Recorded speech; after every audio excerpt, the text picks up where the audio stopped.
If you believe kindness still exists in this world, stay with me until the very end of this story, because what happened on an ordinary blind date night changed multiple lives forever.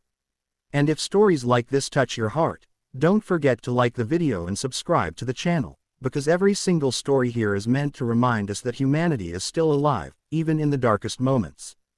Daniel checked his phone for the 4th time in 5 minutes. The cafe was warm, softly lit, and filled with quiet laughter from couples leaning toward each other across small wooden tables. He sat alone near the window, a single red rose resting awkwardly beside his coffee cup. The blind date was supposed to start 20 minutes ago. He told himself not to feel foolish, but the empty chair across from him made his chest ache in a way he didn't expect. After 2 years of loneliness following his wife's passing, this had taken courage.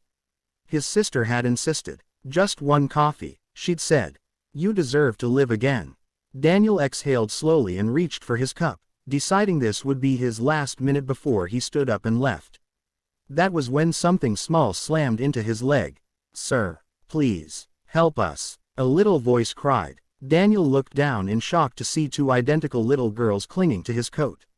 They couldn't have been more than 6 years old.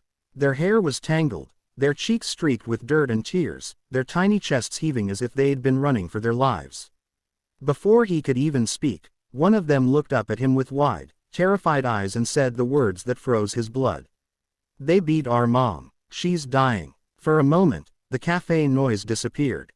Daniel's heart pounded so loudly he could hear it in his ears. People nearby turned, confused, some annoyed, others curious. Daniel crouched down immediately, placing his hands gently on the girl's shoulders. Hey, slow down," he said, trying to keep his voice calm even though fear was crawling up his spine. "What's your name?" "I'm Lily," one whispered. "I'm Lucy," said the other, gripping his sleeve tighter. "Please, mister, she's not waking up." Daniel didn't hesitate. He grabbed his phone, dialing emergency services as he stood, scooping one girl into his arms while holding the other's hand. The rose rolled off the table and landed on the floor, forgotten. As he rushed outside, the girls pointed frantically down the street. "There. Our house is there." The operator stayed on the line as Daniel ran, his breath heavy, his legs burning.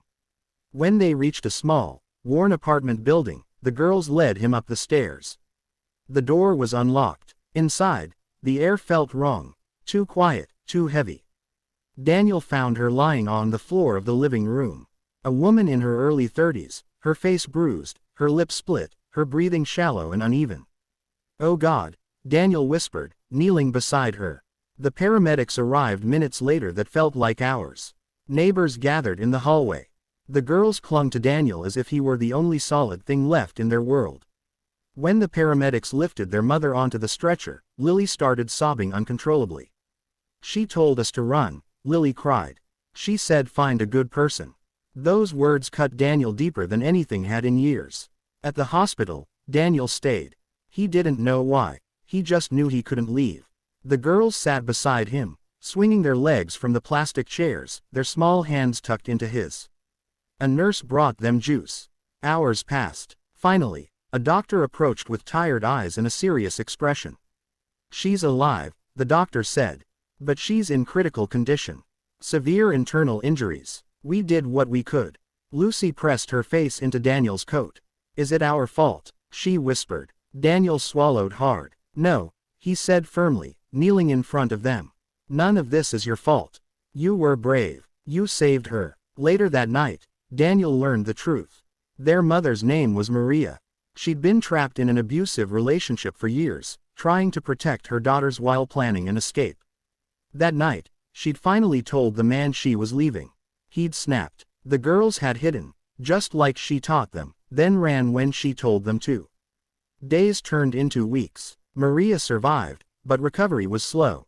Daniel visited every day, bringing the girls books, coloring pencils, little stuffed animals. At first, he told himself he was just helping until things stabilized. But something deeper was happening. The empty space inside him, the one grief had carved, was slowly being filled by laughter, by small hands slipping into his, by bedtime stories read in hospital rooms. One afternoon, Maria finally spoke to him alone. Her voice was weak, but her eyes were strong. You were supposed to be their blind date, she said softly, managing a sad smile. Daniel blinked. What? Maria nodded. I work with your sister. She was trying to set me up. I almost didn't go, but I thought maybe it was time to start over. The irony hit him like a wave. The date that never happened. The life that almost didn't continue.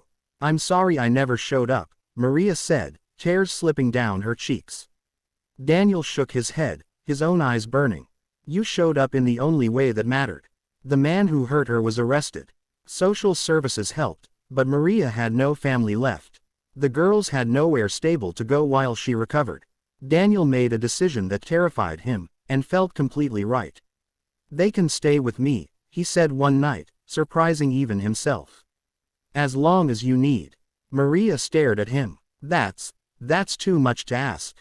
Daniel smiled gently. You didn't ask. I'm offering. Months passed. The apartment that once echoed with silence now rang with giggles and footsteps.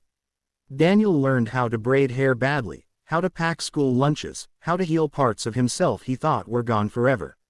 Maria healed too, slowly, painfully, but stronger every day. One evening, as they sat together watching the girls sleep on the couch, Maria whispered, "You didn't just save us that night." Daniel looked at her. "You saved me too." Their love didn't arrive dramatically. It grew quietly, patiently, built on trust, shared pain, and small victories. And 1 year later, on the same cafe street where everything changed, Daniel held Maria's hand while Lily and Lucy ran ahead laughing. Some blind dates don't show up the way we expect. Some arrive as chaos, fear, and broken pieces. But sometimes, the universe doesn't send you love in a pretty package.